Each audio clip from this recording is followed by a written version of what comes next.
तो प्रश्नावली 8 का 11वां नंबर क्वेश्चन। तो देखिए आइए बताते हैं कि 11वां नंबर क्वेश्चन क्या है। तो ये 11वां नंबर क्वेश्चन आपका ऑब्जेक्टिव है जो आपको बताना सत्य है या असत्य है। तो आइए बताते हैं पहला क्वेश्चन। पहला क्वेश्चन तो लिख नहीं सकते, लेकिन आपको सोल्व कराकर बता सकते हैं, ठीक है, क्योंकि बुक आप अगर सोल्व करें तो बुक अपने पास रखें। पहला क्वेश्चन है कि tan a का मान सदैव 1 से कम होता है। तो पहले देखिए कि पहला क्वेश्चन tan ट्रिग्नोमेट्री का क्वेश्चन आता है। अगर वो आपको याद नहीं रहेगा तो वहां नहीं बनेगा, ठीक है, तो वो याद करना जरूरी है।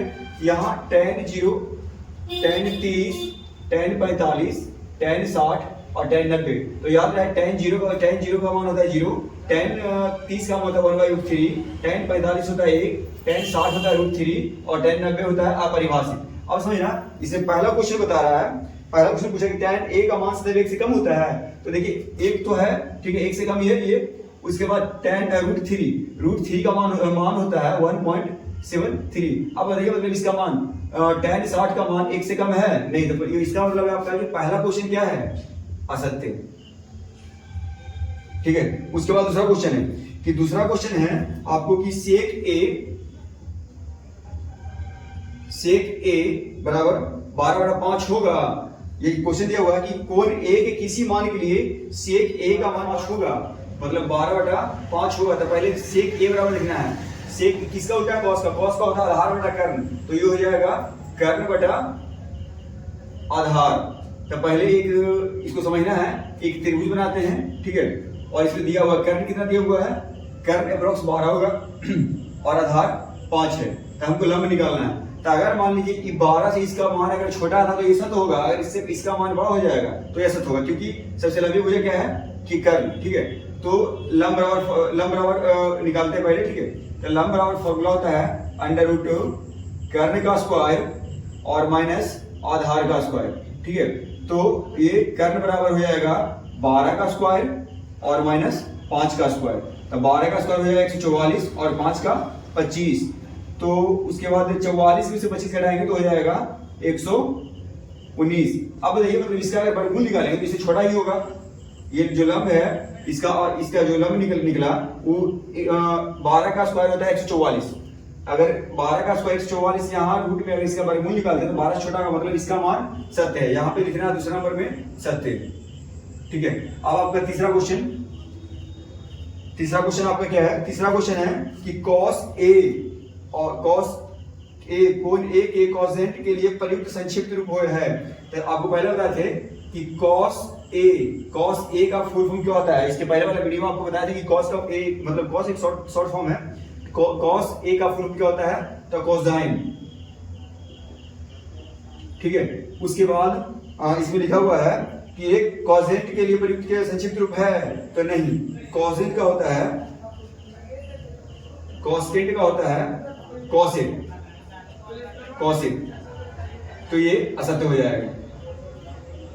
उसके बाद क्वेश्चन नंबर चौथा आपको लिखा गया है कि cot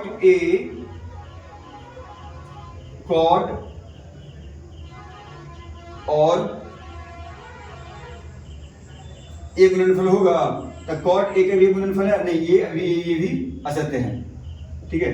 उसके बाद पांचवा नंबर क्वेश्चन है कि किसी भी कोण को थीटा के लिए साइन थीटा बराबर 4/3 हो सकता है। तो पहले समझना है कि किसी भी कोण को तो आपका चौथा शुरू हो गया, ठीक है। अब आते हैं पांचवा में, ठीक है। तो पांचवा है साइन थीटा बराबर 4/3। चौथा पांचवा में है क्वेश्चन, ठीक है। पांचवा दिया हुआ है कि साइन थीटा का मान जो है हमेशा 4/3, मतलब किसी भी कोण के लिए थीटा का मान 4/3 होता है। तो एक बात समझना पहले, ठीक है, कि जो भी साइन थीटा का मान होता है, ठीक है, या तो 1 से छोटा या 1 के बराबर होता है, या फिर 0 से बड़ा या 0 के बराबर होता है। तो आप समझना कि जो आपको बता रहा है मतलब क्लास 10th के अकॉर्डिंग ये बता रहा है, ठीक है, 10th के सिलेबस के अनुसार, ठीक है। अगर आपको 11th और 12th के अनुसार पढ़ना है तो हो जाएगा, देखिए समझना कि साइन थीटा का मान जो है 1 से छोटा और 1 के बराबर होगा, और इधर -1 से बड़ा और इसके बराबर होगा।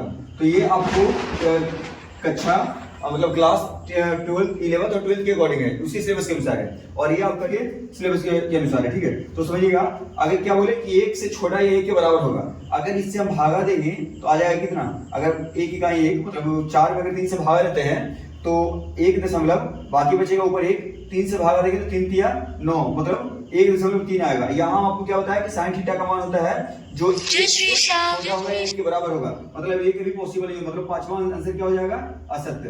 तो ठीक है, सही बच्चों को मतलब